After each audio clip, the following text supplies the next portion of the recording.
بسم اللہ الرحمن الرحیم الحمد للہ عز وجل۔ ہم خلاصۃ النحو پڑھ رہے ہیں۔ آج ہم انشاءاللہ عز وجل خلاصۃ النحو کا سبق نمبر 7 پڑھیں گے۔ ہم نے پڑھا تھا انسان کے منہ سے جو بات نکلتی ہے اسے لفظ کہتے ہیں۔ انسان جو بولتا ہے اسے لفظ کہتے ہیں۔ لفظ کی 2 قسمیں ہیں، موضوع، مہمل۔ با معنی لفظ کو موضوع کہتے ہیں۔ جس لفظ کا کوئی معنی ہوتا ہے اسے موضوع کہتے ہیں، اور بے معنی لفظ کو یعنی ایسا لفظ جس کا کوئی معنی نہیں ہوتا اسے مہمل کہتے ہیں۔ جیسے روٹی ووٹی، اس میں روٹی موضوع لفظ ہے کیونکہ اس کا معنی ہے، اور ووٹی مہمل لفظ ہے کیونکہ اس کا کوئی معنی نہیں۔ پھر موضوع لفظ کی یعنی معنی دار لفظ کی 2 قسمیں ہیں، مفرد، مرکب۔ اکیلے موضوع لفظ کو مفرد کہتے ہیں۔ معنی دار لفظ اگر اکیلا ہو تو اسے مفرد کہتے ہیں، اور مفرد ہی کا دوسرا نام کلمہ ہے۔ مفرد ہی کو کلمہ بھی کہتے ہیں۔ اور 2 یا 2 سے زیادہ موضوع الفاظ کے مجموعے کو مرکب کہتے ہیں۔ مرکب کی 2 قسمیں ہیں، 2 یا 2 سے زیادہ موضوع الفاظ کے مجموعے کو مرکب کہتے ہیں۔ پھر مرکب کی 2 قسمیں ہیں، مرکب مفید، مرکب غیر مفید۔ مرکب مفید کو مرکب تام بھی کہتے ہیں، مرکب غیر مفید کو مرکب ناقص بھی کہتے ہیں۔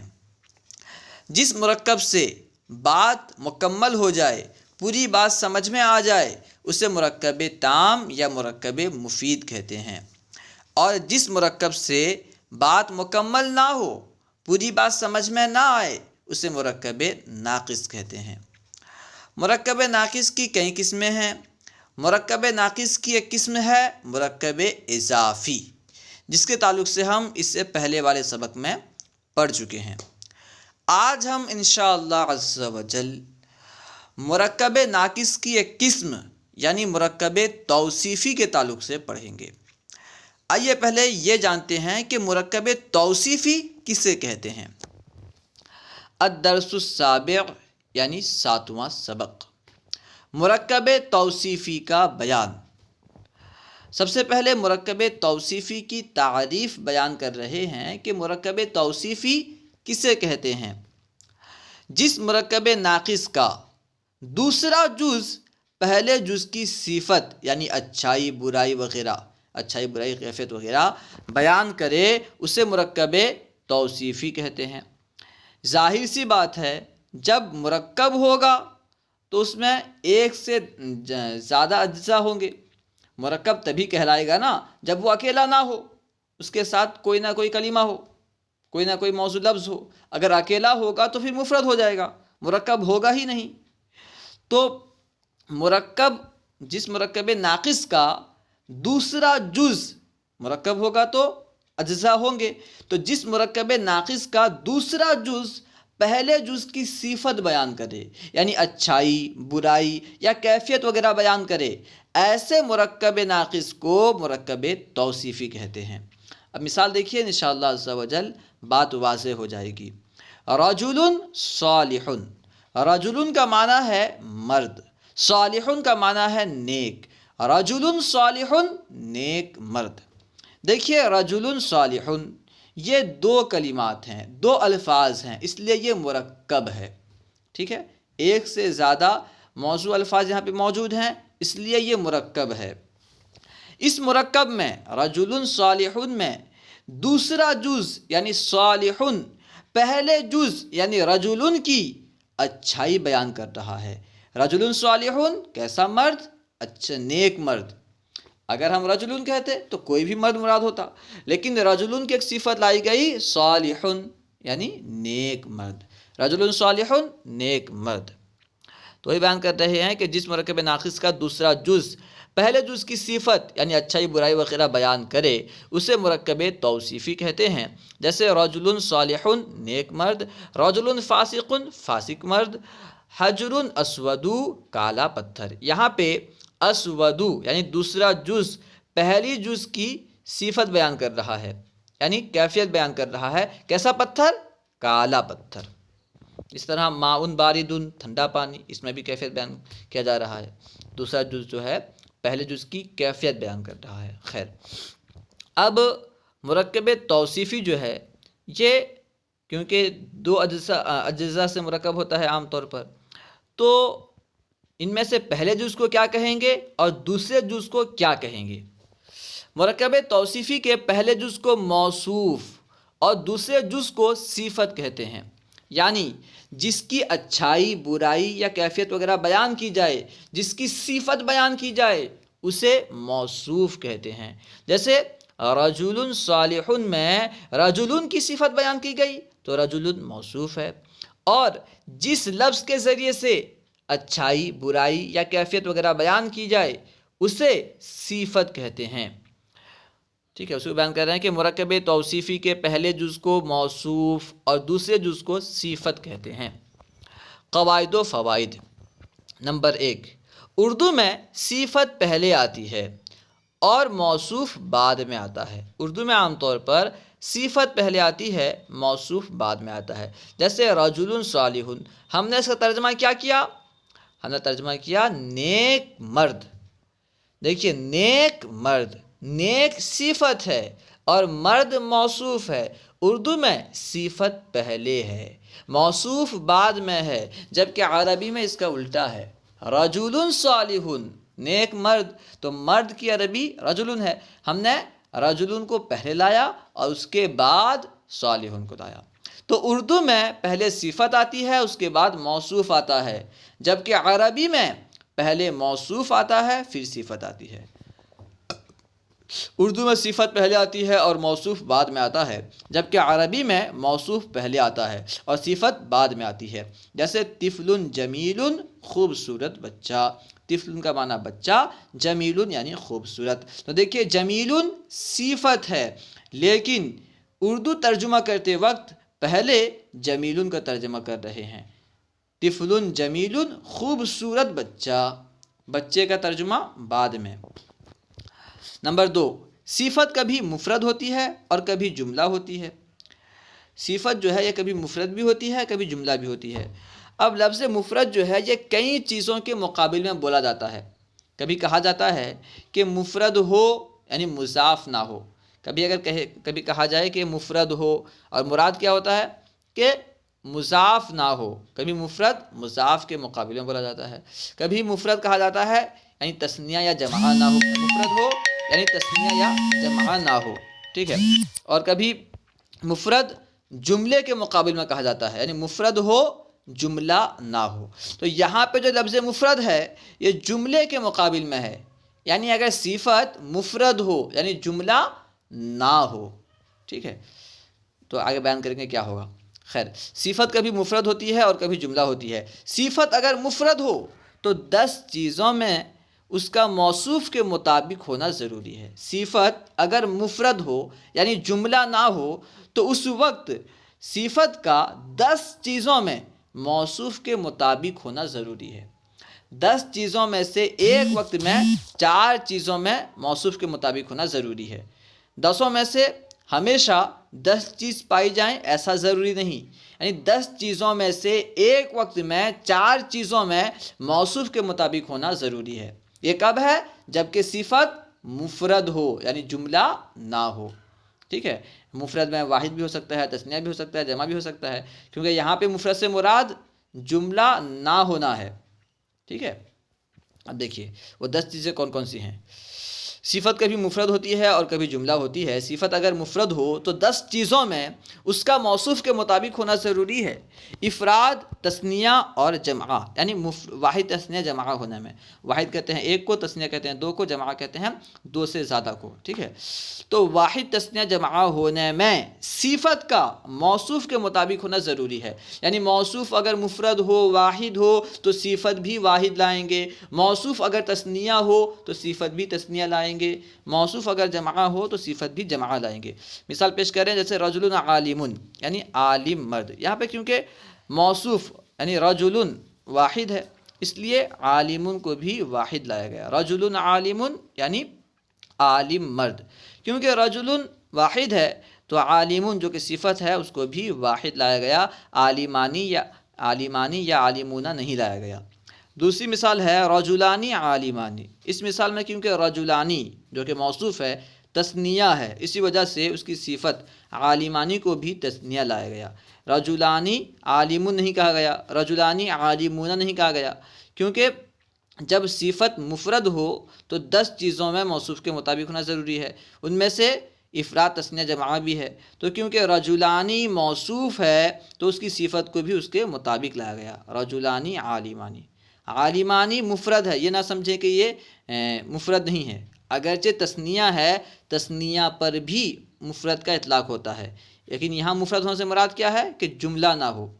رجلانی مفرد ہے کس اعتبار سے کہ یہ جملہ نہیں ہے، جملہ نہ ہونے کے اعتبار سے یہ مفرد ہے۔ رجال علماء، یہاں پہ رجال کی صفت لائی گئی ہے علماء، کیونکہ رجال جمع ہے اس لیے اس کی صفت بھی جمع لائی گئی علماء، یہ عالم کی جمع ہے۔ تو الحاصل یہ کہ اگر موصوف واحد ہو تو صفت بھی واحد لائیں گے، موصوف اگر تثنیہ ہو تو صفت بھی تثنیہ لائیں گے، موصوف اگر جمع ہو تو صفت کو بھی جمع لائیں گے۔ رفع، نصب، جر، یعنی موصوف اگر مفرد ہو تو پھر صفت رفع، نصب و جر میں موصوف صفت کا مطابق ہونا ضروری ہے، موصوف صفت کے درمیان مطابقت ہونا ضروری ہے۔ رفع، نصب، جر میں بھی دونوں کا برابر ہونا ضروری ہے، جیسے رجل عالم۔ تو یہاں پہ کیونکہ صفت مفرد ہے، معذرت چاہتا ہوں میں نے کہا موصوف مفرد ہو، موصوف نہیں بلکہ صفت اگر مفرد ہو، یعنی صفت اگر جملہ نہ ہو تو اس وقت صفت کو موصوف کے مطابق لانا ضروری ہے، رفع، نصب، جر کے اعتبار سے۔ تو رجل عالم میں دیکھیے عالم کو رجل کے مطابق لایا گیا ہے، رجل کیونکہ مرفوع ہے اسی وجہ سے عالم کو بھی مرفوع لایا گیا، یہ نہیں کہا گیا رجل عالمن، رجل عالمن، بلکہ رجل عالم۔ رجل کیونکہ مرفوع ہے اسی وجہ سے عالم کو بھی مرفوع لایا گیا، کیونکہ لفظ عالم مفرد ہے، اور جب صفت مفرد ہو تو اس وقت رفع، نصب، جر میں موصوف کے مطابق ہونا ضروری ہے۔ دوسری مثال ہے رجلا عالمن، کیونکہ یہاں پہ موصوف یعنی رجلن منصوب ہے اسی وجہ سے عالمن جو کہ صفت ہے اس کو بھی منصوب لایا گیا، عالمن کہا گیا، عالمین یا عالمن نہیں کہا گیا۔ رجل عالمین، اس میں کیونکہ موصوف یعنی رجل مجرور ہے اسی وجہ سے اس کی صفت عالمین کو بھی مجرور لایا گیا، عالمن یا عالمن نہیں کہا گیا، ٹھیک ہے۔ تو یہ 6 چیزوں میں سے ایک وقت میں 2 چیز کا پایا جانا ضروری ہے، افراد، تثنیہ، جمع میں سے ایک چیز، رفع، نصب، جر میں سے ایک چیز۔ ظاہر سی بات ہے ایک اسم مرفوع بھی ہو، منصوب بھی ہو، مجرور بھی ہو ایک ہی وقت میں، یہ تو ممکن نہیں ہے۔ ایک وقت میں یا تو وہ مرفوع ہوگا یا تو منصوب ہوگا یا تو مجرور ہوگا۔ اسی طرح ایک اسم ایک وقت میں مفرد بھی ہو، تثنیہ بھی ہو، جمع بھی ہو، یہ ممکن نہیں ہے۔ اس لیے ان 6 چیزوں میں سے ایک وقت میں 2 چیز پائی جائیں گی۔ اس کے بعد ہے تذکیر و تانیث۔ تذکیر و تانیث میں بھی صفت کا موصوف کے مطابق ہونا ضروری ہے، جبکہ صفت مفرد ہو، یعنی مذکر اور مؤنث ہونے میں۔ جیسے مثال دیکھیے رجل عالم، رجل کیونکہ مذکر ہے اس لیے اس کی صفت بھی مذکر لائی گئی، عالم کہا گیا، عالمۃ نہیں کہا گیا، کیونکہ موصوف مذکر ہے۔ کیونکہ یہاں پہ صفت جو ہے مفرد ہے اسی وجہ سے مطابقت ضروری ہے، اگر صفت مفرد نہیں ہوتی، جملہ ہوتی تو پھر مطابقت ضروری نہیں ہوتی۔ امرأۃ عالمۃ، کیونکہ امرأۃ مؤنث ہے اس لیے اس کی صفت بھی مؤنث یعنی عالمۃ لائی گئی، امرأۃ عالمۃ۔ تو ان دونوں میں سے بھی ایک وقت میں ایک چیز پائی جائے گی، یا تو کوئی اسم مذکر ہوگا یا مؤنث ہوگا۔ ایک وقت میں ایک اسم مذکر بھی ہو مؤنث بھی ہو، ایسا ممکن نہیں ہے۔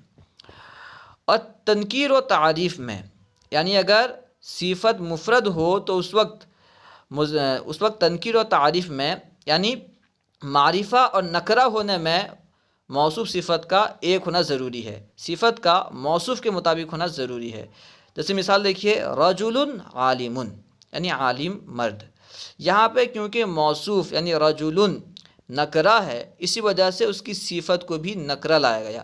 یہ نہیں کہا گیا رجل العالم، کیونکہ موصوف نکرہ ہے، اسی وجہ سے اس کی صفت عالم کو بھی نکرہ لایا گیا۔ دوسری مثال ہے الرجل العالم، الرجل کیونکہ معرفہ ہے، کیونکہ معرفہ کی ایک قسم ہے معرف باللام، کیونکہ الرجل معرفہ ہے، اسی وجہ سے العالم کو بھی معرفہ لایا گیا۔ الرجل العالم یعنی عالم مرد۔ تو الحاصل یہ کہ اگر صفت مفرد ہو یعنی جملہ نہ ہو تو 10 چیزوں میں موصوف کے مطابق ہونا ضروری ہے۔ ایک وقت میں 4 چیزیں پائی جائیں گی، افراد تثنیہ جمع میں سے ایک چیز، رفع نصب جر میں سے ایک چیز، تذکیر و تانیث میں سے کوئی ایک چیز، تنکیر و تعریف میں سے کوئی ایک چیز، ایک وقت میں ایک چیز پائی جائے گی۔ اس طرح ایک وقت میں 4 چیزوں میں موصوف صفت کے درمیان مطابقت ضروری ہے۔ نمبر 3، صفت اگر جملہ ہو۔ پہلے شروع میں بیان کیا کہ صفت جملہ بھی ہوتی ہے اور مفرد بھی ہوتی ہے۔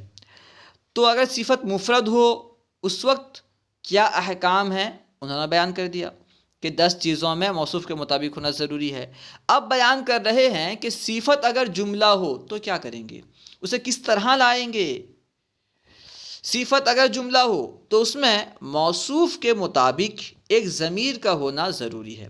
صفت اگر جملہ ہو تو اس جملے کے اندر ایک ایسی ضمیر کا ہونا ضروری ہے جو موصوف کے مطابق ہو۔ دیکھیے مثال دیکھیے، جیسے جاء رجل ابوہ عالم، جاء یعنی آیا، رجل یعنی ایسا آدمی، ابوہ عالم جس کا باپ عالم ہے، جس کے والد عالم ہیں۔ تو اس مثال میں دیکھیے رجل موصوف ہے، ابوہ عالم مکمل جملہ ہے، ابوہ مبتدا عالم خبر، مبتدا خبر ہو کر جملہ ہے۔ تو یہ مکمل جملہ رجل موصوف کی صفت بن رہا ہے۔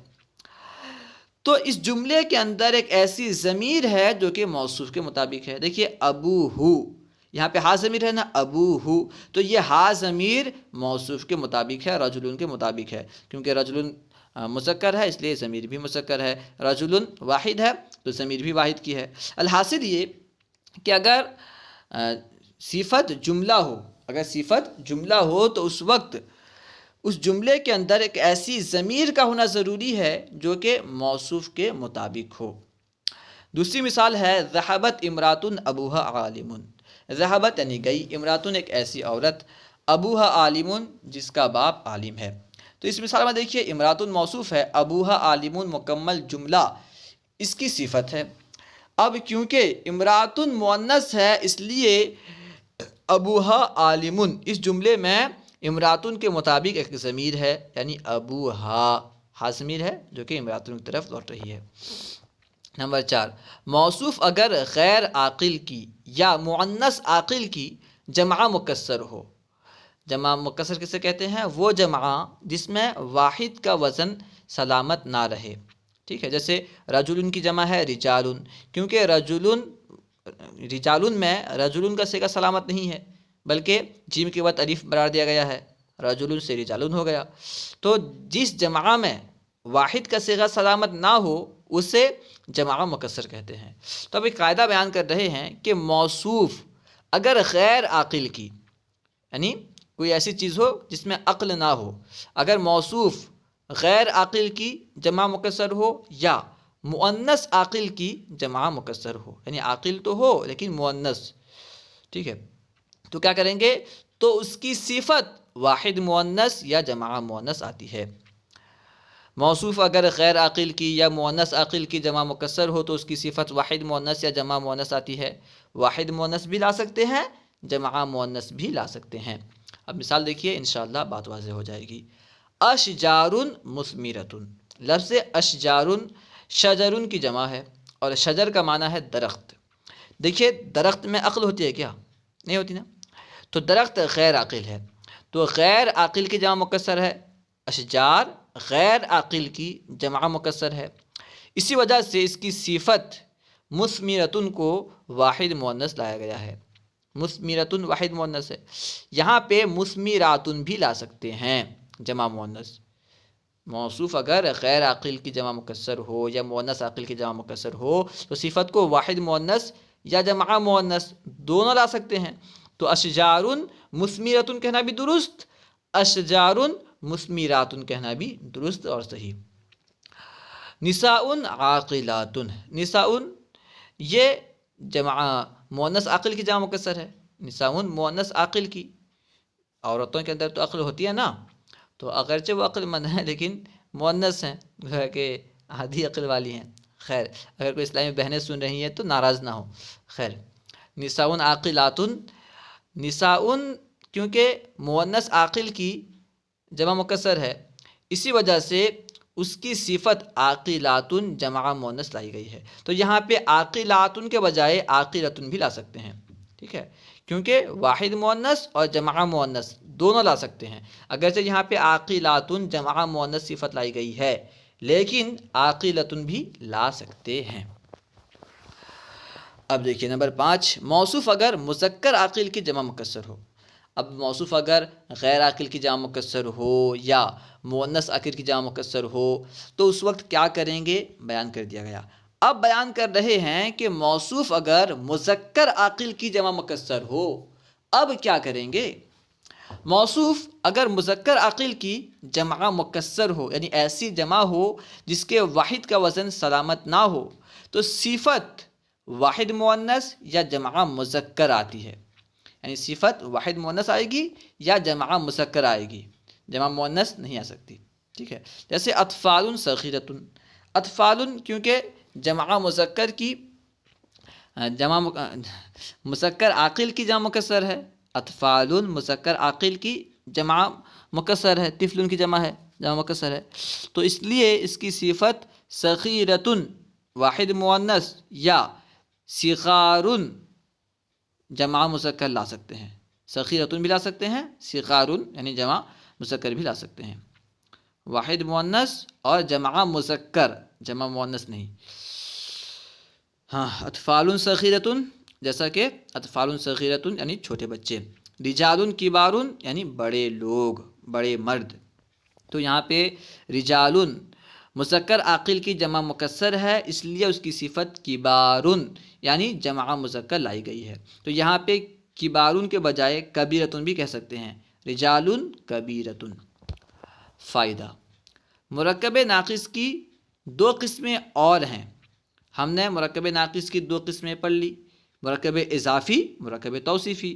مرکب ناقص کی اور بھی دو قسمیں ہیں، نمبر 1 مرکب بنائی، نمبر 2 مرکب مزجی۔ اب ہر ایک کی تعریف بیان کر رہے ہیں کہ مرکب بنائی کسے کہتے ہیں، مرکب مزجی کسے کہتے ہیں۔